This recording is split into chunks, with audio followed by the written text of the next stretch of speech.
আসসালামু আলাইকুম প্রিয় লতি কচু চাষি ভাইরা, আপনাদের জন্য গুরুত্বপূর্ণ একটা ভিডিও নিয়ে চলে আসলাম। আর ভিডিওতে আপনারা দেখতে পাচ্ছেন যে কিছু কীটনাশক এবং আপনার প্যাকেট সার। তো এই সারগুলো মূলত আজকে আমি নিয়ে আসছি।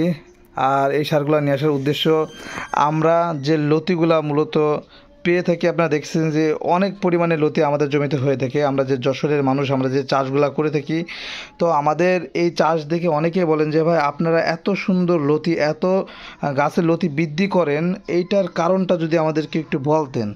তো মূলত এই কারণটাই মূলত আজকে আমরা উন্মোচন করব, যদিও ভিডিওটা একটু বড় হবে।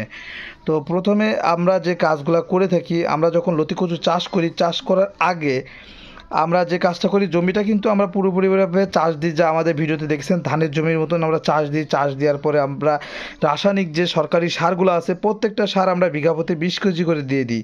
দেওয়ার পরে ওর সাথে আমরা প্যাকেট সার যেগুলো মূলত যে কাজ করে, যেরকম সালফার আছে, ব্রোন আছে, তারপরে হলো রুটন আছে, এইগুলো আমরা কিন্তু ব্যবহার করি। পাশাপাশি জমিতে যদি কাদায় যদি কেঁচো পোকা থাকে, যেহেতু লতি কচু চাষের জন্য এই কেঁচো পোকাটা কিন্তু খুবই খারাপ একটা জিনিস, যা হলো আপনার শিকড় খেয়ে ফেলায় এবং গাছটা আপনার বড় করতে আপনার বাধাগ্রস্ত করে এক কথায়। তো আপনাদের কি করতে হবে, ওই সকল রাসায়নিক সারের সাথে এই প্যাকেট সারগুলো হলো দিতে হবে। এবং এই সারগুলো কিন্তু আপনার লতি কচু যতদিন চাষ করবেন সব সময় কিন্তু এই সারগুলো অবশ্যই আপনাদের লাগবে।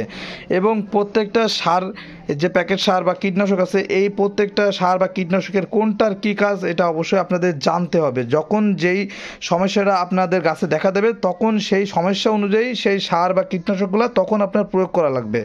তো মূলত যাদের গাছের বয়স এখন মনে করেন 2 মাস হয়ে গেছে, 2.5 মাস হয়ে গেছে, লতি আসতেছে প্রত্যেকটা গাছে, অল্প অল্প করে দেখা দিচ্ছে, কিন্তু লতির মাথায় গাছ হয়ে যাচ্ছে, বা লতি হলো 4-5 ইঞ্চি হয়ে আপনার লতির মাথা হলো আপনার পাতা বের হয়ে যাচ্ছে, ফেটে যাচ্ছে।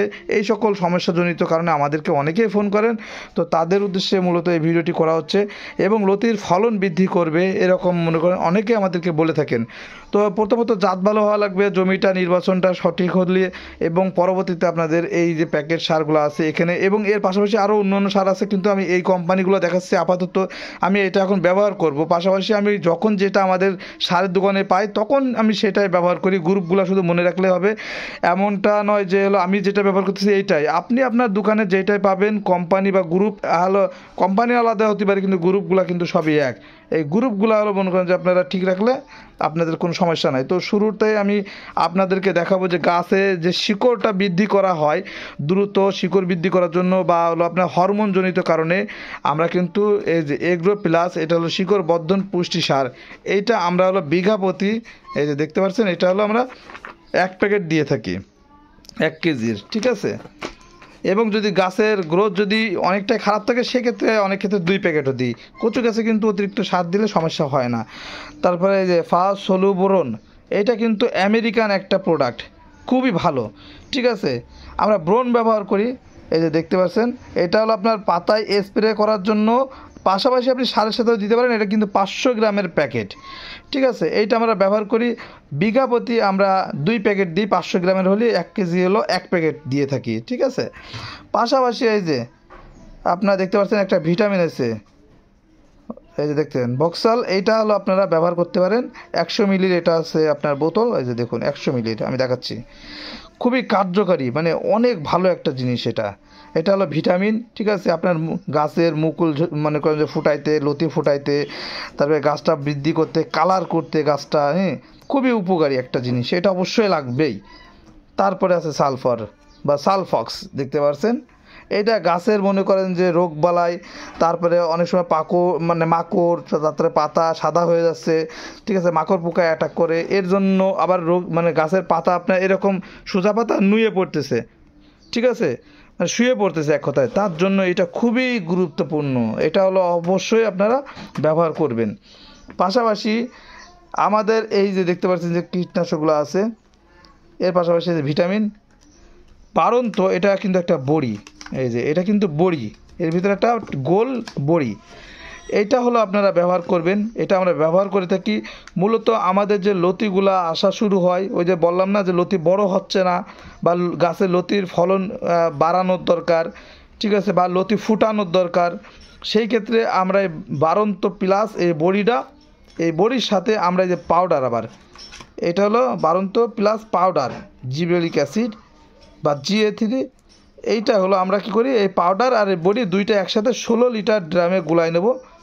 নিয়ে আমরা কিন্তু ছোটো যদি গাছ হয়, ছোটো গাছের জন্য আমরা কিন্তু 1 লিটারের একটা বোতলে এই বড়ি আমরা দুইটা হলো কী করি গুলাই নিই 1 লিটার পানিতে, এবং এই দুইটা হলো পাতা নেব। নিয়ে আমরা কী করবো, 1 বিঘা জমিতে ওই 1 লিটারের বোতলে যে পানিটুকু ওইটা কিন্তু আমরা প্রত্যেকটা সারের সাথে মিক্স করে নিয়ে সারের সাথে দেবো। এটা এই দুইটা কিন্তু সারের সাথে দেবো নতুন গাছে। আর যদি হলো গাছের বয়স পুরাতন হতে থাকে, 3 মাস 4 মাস হয়ে গেছে, সেই ক্ষেত্রে আমরা স্প্রে করে দিতে পারবো মাটি দিয়ে। এই যে এইটা মাটি দিয়ে স্প্রে করবো, বিঘা প্রতি 2টা বড়ি আর 2টা হলো আপনার পাউডার। এই যে এর পাশাপাশি এই যে দেখতে পাচ্ছেন যে গাছে অনেক সময় পোকা হয়, জাপ পোকা, মাকড় পোকা, লেদা পোকা, এই সকল পোকা হলো যখন আপনার গাছে হলো অ্যাটাক করবে, গাছের পাতা খেয়ে ফেলায় দেয়, গাছটা নষ্ট করে দেয়, তখন এই যে ফিয়ামিনটা আমরা ব্যবহার করি। এইটা 10 গ্রামের একটা পাতা, এটা আপনারা কি করবেন 5 গ্রাম 16 লিটার ড্রামে গুলাবেন, মাত্র 10 গ্রাম আপনার 2টা ড্রামে গুলাতে হয়।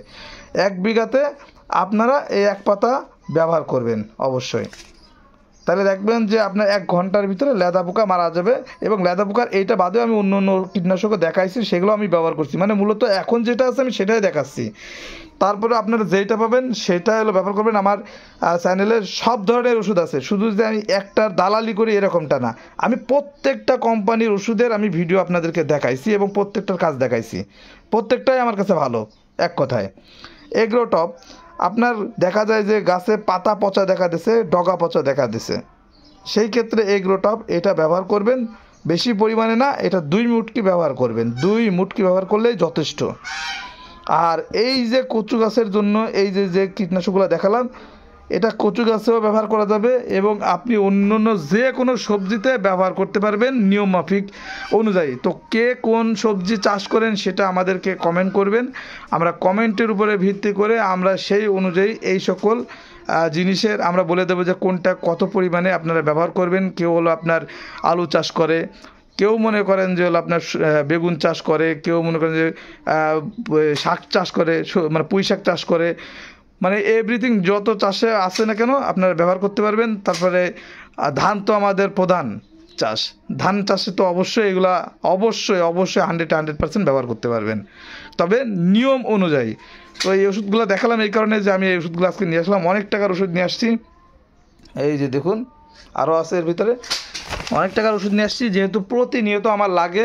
আর একটা বিষয় যে মানে কচু চাষ করতে আসছেন, কচু চাষ করতে এসে যদি কিপটিমি করেন তাহলে ভাই আপনার কচু চাষ করার দরকার নেই। আমরা যেমন খরচ করি তেমন কিন্তু আমরা টাকা ইনকামও করি। এই যে দেখেন না আপনারা যে আমরা সপ্তাহে 10,000, 12,000, 15,000 টাকা ইনকাম করতেছি, ভাই যেরকম ইনকাম করতেছি সেরকম কিন্তু আমাদের খরচও আছে, আয় যেমন ব্যয় তেমন।